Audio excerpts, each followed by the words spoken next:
हुआ ये, कह दिया ठीक है कल आना, हम आपका घर तो नहीं जानते, कल आना, कल चलेंगे। दूसरे दिन उसने सुबह से ही वो पकवान मिष्ठान बनाना शुरू कर दिया, और जब वो बनकर तैयार हो गया तो वो गया बुलाने, तो ये भी इंतजार में, गुरु महाराज इंतजार कर रहे थे, वो आने वाला है तो आ ही जाए, और वो आ गया। बड़े भाव से, बड़े प्रेम से ले गया, ले जाकर उसने जैसे महात्माओं का आदर स्वागत करते हैं, चरण धुलवाए, उत्तरी से उनको प्रक्षालन किया, और बिठाया, भोजन प्रसाद जिस समय सामने आया, क्या कहने, खीर, पूड़ी, दही, बूरा, रायता, सब, और उसने थाली लगा दी। गुरु महाराज ने भी विचार किया, बहुत लंबे समय के बाद ऐसा भोजन मिला है, और सत्संगी के प्रेमी के घर में है तो कोई परेशानी भी नहीं, कोई बुराई भी नहीं, खूब छक्कर खाया। अब जब स्वाद की चीजें हैं, अरे वो एक टिक्कर मिलता था पानी में डालकर, न कोई स्वाद है न वाद है, वो तो केवल किसी तरह से ऊर्जा बनी रहे शरीर में, तो पानी में डालकर लेते थे दोपहर को, 24 घंटे में एक बार एक टिक्कर पानी में डाल के, कोई स्वाद। और यहाँ तो 36 प्रकार के व्यंजनों का स्वाद मिल रहा है, तो खूब छक्कर खाया। और जब उधर से चले तो उस प्रेमी ने ये कहा, हुजूर रुक जाते आज। बोले नहीं, गुरु महाराज का आदेश है, हमें साधन भोजन वहीं करना है। और वापस आ गए और बैठ गए। शाम को जब साधन भोजन के लिए, चूंकि वो जो खा कर आए वो काफी देर तक अपनी ताकत दिए रहा, तो बैठने में भी मन नहीं लगा। और शाम को जब साधन भोजन में बैठे तो बहुत प्रयास किया, सुमिरन में धनियों का ध्यान नहीं रहा, माला चलती रही, और विचार करने लगे, ऐसा कभी होता नहीं था। ध्यान करने बैठे तो बार बार व्यंजनों में घुस जाए, दही बूरा बहुत अच्छा था, और खीर के तो कहने क्या, वो जहां वो तो संसार का रमणी है, तो उसमें रमण गया, और बार बार वही विचार आए। देखो कितने भाव से, कितना स्वागत करके उसने हमको भोजन कराया, पूरी सब्जी के तो कहने ही क्या, मतलब वो जिसको लिपट गया वो उसी का चिंतन नहीं बना। अब तो काफी प्रयास करें ऊंचा ध्यान देकर सुनने का, और कुछ भी पल्ले नहीं पड़े। पूरी रात गुजर गई, पूरा दिन गुजर गया, और फिर रात गुजर गई। अब रोने के अलावा कुछ भी हाथ नहीं रहा। जो चढ़ाई के चढ़ रहे थे, जो अंतर में सैलानी सफर कर रहे थे, और उनका एकदम से सब कुछ गायब हो जाना चिंता का विषय हो गया। अब विचार करने लगे, अब तो गुरु महाराज के अलावा इस काम में कोई मदद करने वाला नहीं। पहुंचे सीधे दादा गुरु के पास और जाकर पैरों पर गिर पड़े। हुजूर, आपकी दया उतर रही थी और जो उपलब्धि मिल रही थी उसका बखान नहीं कर सकते, लेकिन एकदम से जाने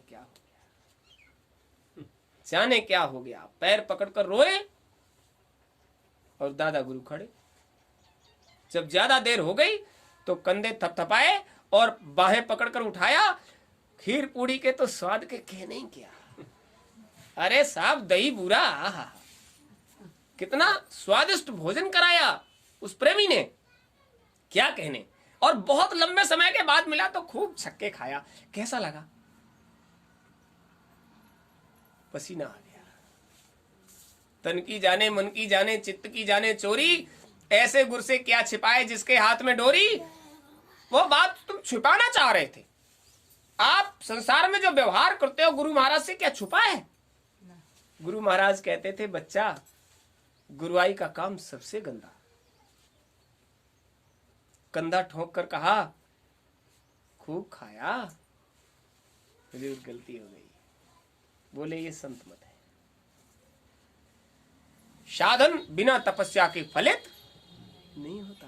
जब नियम बनाओगे, तपस्या का मतलब जीवन जीने का कोई नियम बनाओगे, तब साधन में तुम्हें उपलब्धि मिलेगी। ये थोड़े ही अब हम नहीं जाएंगे उनके यहाँ खाने तो व्यवहार खराब हो जाएगा।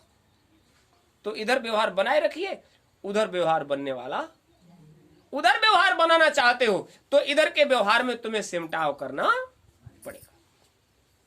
जब वो सारा वाकया सामने गुजरा, तब दादा गुरु ने गुरु महाराज की खोपड़ी ठोकी। घबराइएगा नहीं, जाओ सब बनेगा, लेकिन आइंदा ऐसी गलती कभी मत करना। तो आप बताइए, आप स्वागिल वागिल कोई मीठी कर दे तो मन नहीं मानता, कब तक खाओगे? आपने संसार के जितने स्वाद थे सब तो ले लिए, और अभी भी उन स्वादों से आपका मन भरा नहीं। आपको पहले भी बताया था, एक प्रेमी चाट का दोना चाट रहा था सड़क के किनारे, तब तक गुरु महाराज की गाड़ी आ गई। अब जैसे ही गाड़ी आई तो गुरु महाराज ने उसके पास रोक ली अब जब गाड़ी रुक गई और देख लिया गुरु महाराज हैं गाड़ी में, तो उसने दोनों पीछे कर लिया। जय गुरुदेव साहब, जय गुरुदेव, जय गुरुदेव, जय गुरुदेव। और दूसरा वाला हाथ कहाँ चला गया? ये है। क्या कहा गुरु महाराज ने? ये कब तक चाटोगे, कब तक चाटोगे? इसको चाटते चाटते तुम्हें जमाना बीत गया। जब मनुष्य का शरीर मिलता है, तुम्हारी जीभ कंट्रोल में नहीं होती, तुम इसको चाटना बंद नहीं करते।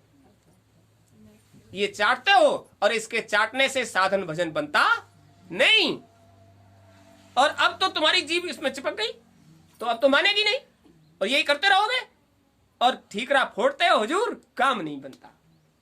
अरे तो तुम्हें जीवन में जिस चीज के लिए मना किया जाता है उस पर कंट्रोल करना चाहिए, नियंत्रण करना चाहिए।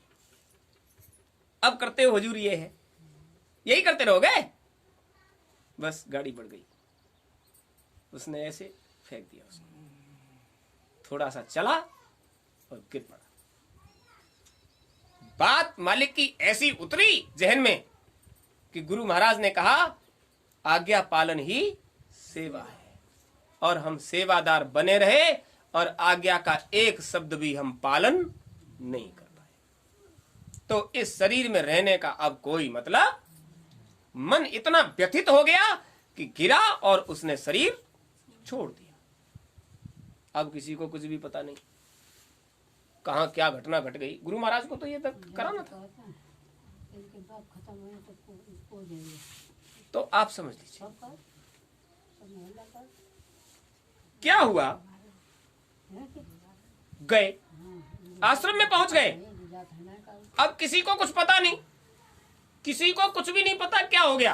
आश्रम में पहुंचे, प्रेमी लोग ऐसे ही बैठे हुए थे, ऐसे ही प्रेमी बैठे थे। तो गुरु महाराज जब पहुंचे तो लोगों ने कहा अरे अरे अरे अरे गुरु महाराज आ गए।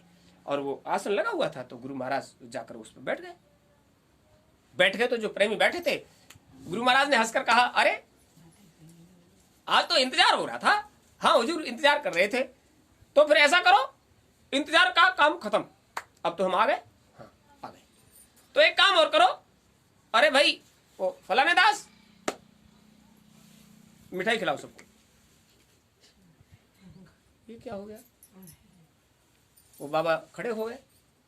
हाँ तुम्ही से कह रहे हैं। क्या बात है हुजूर? हुजूर ये बात है, इनको मिठाई खिलाओ सबको, मुंह मीठा कराओ। अब गुरु महाराज की बात तो चलने लगे। तो प्रेमियों ने कहा हुजूर मिठाई तो खिलाओ, लेकिन किस बात की? हम लोग ये जानना चाहते हैं, ये मिठाई किस बात की खिलाएंगे, किस बात की खिलाएंगे? तो उन्होंने कहा अच्छा अच्छा, इधर आओ इधर आओ इधर आओ। लौट आए। इन्हें ये भी तो बताओ कि तुम मिठाई किस बात की खिलाओगे।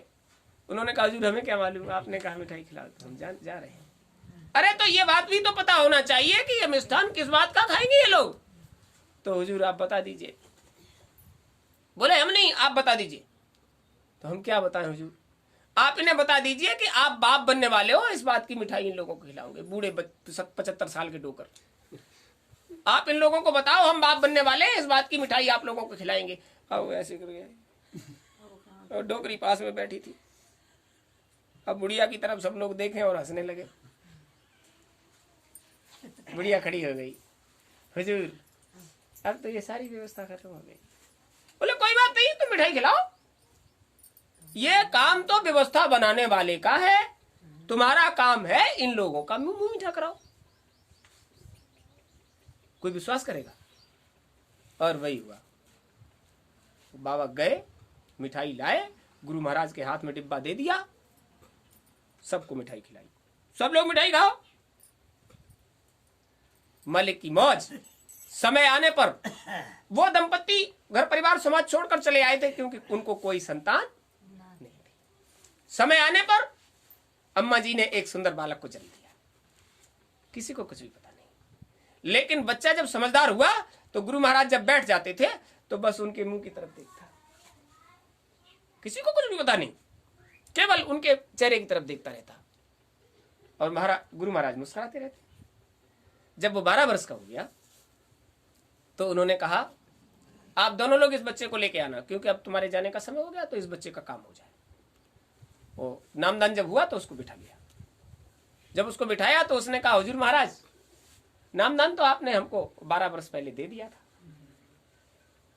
हुजूर महाराज बोले नहीं, उसको फिर से देना होगा, उसको रिन्यूअल किया जाता है, उसको फिर से, वो नामदानी तो था ही, उसको फिर से दिया जाएगा। और जब बिठा के नामदान दिया और प्रेमियों ने पूछा तो ऐसे जैसे वो वास्तव में पहले से लिए बैठा हो, ऐसे बोलने लगा। जब ऐसे बोलने लगा तो लोगों ने कहा तुमको कैसे मालूम? तो गुरु महाराज ने कहा तुमको मालूम नहीं, ये जो वो चाट की रेडी लगती थी उसके पास जो गिर गया था उसको उठाकर तुम लोगों ने संस्कार किया, ये वैसे तो सुधरता नहीं, अब ये आश्रम में ही इसके सारे संस्कार बने, अब ये अपने जवान को, ये खान पान को नियंत्रण रखेगा, अब इसको नामदान मिल गया, अब ये साधन भजन करेगा। और आगे से ध्यान रखना, अगर फिर तुम फिसल गए तो अब तुम्हें संभालने वाला कोई नहीं।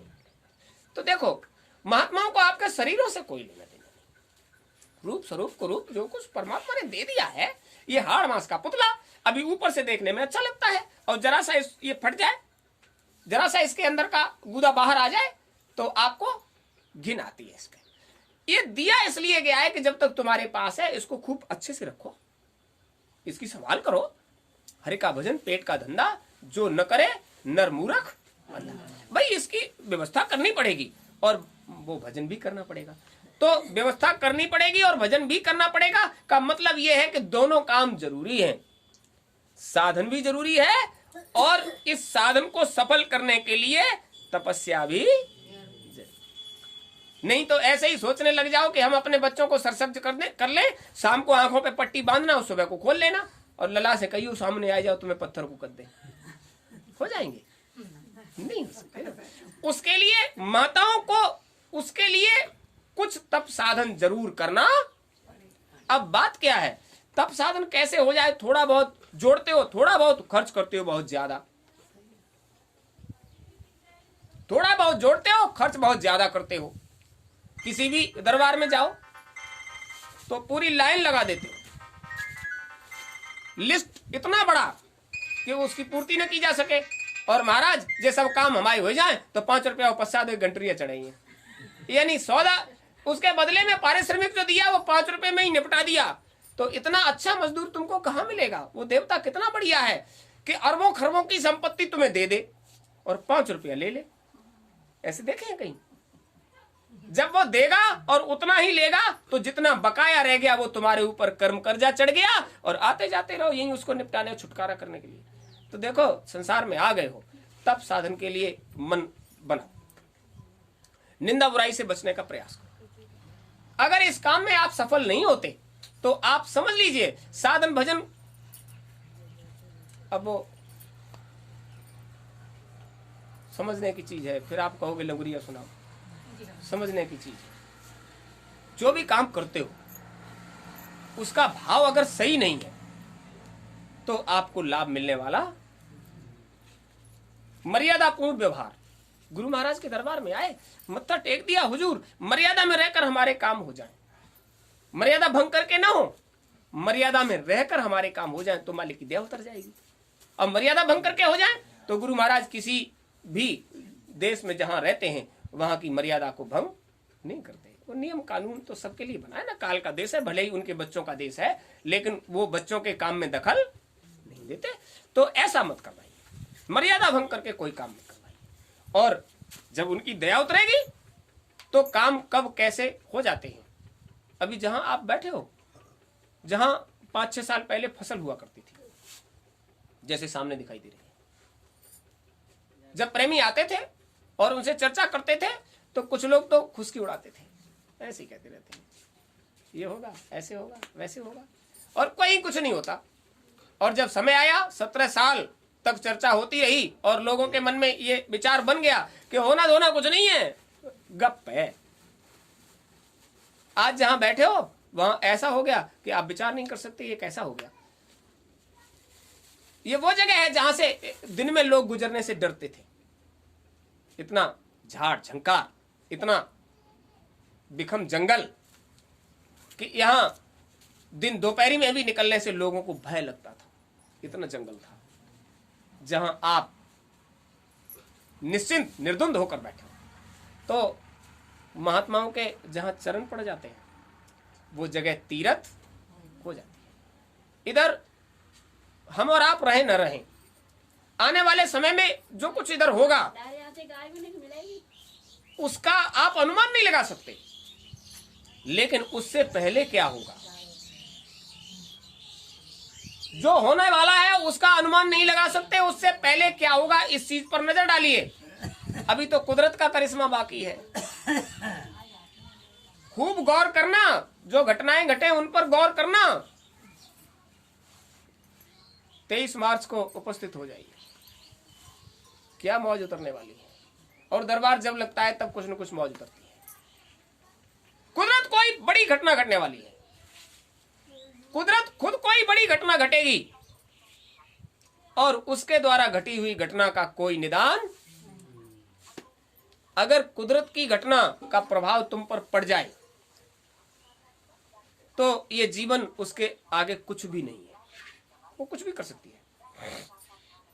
कुदरत तब तक तुम पर मेहरबान नहीं होगी जब तक कुदरत बनाने वाले पर आप मेहरबान नहीं होंगे। गुरु महाराज ने तो तुम्हें अपना बच्चा बना लिया और उसके बाद उन्होंने जो कुछ देना था आपको दे दिया, तो उनके लिए जो आपने वचन वाणी उनके सामने रख दी, अब प्रभु कृपा करो यह भांति सब तज भजन करो दिन।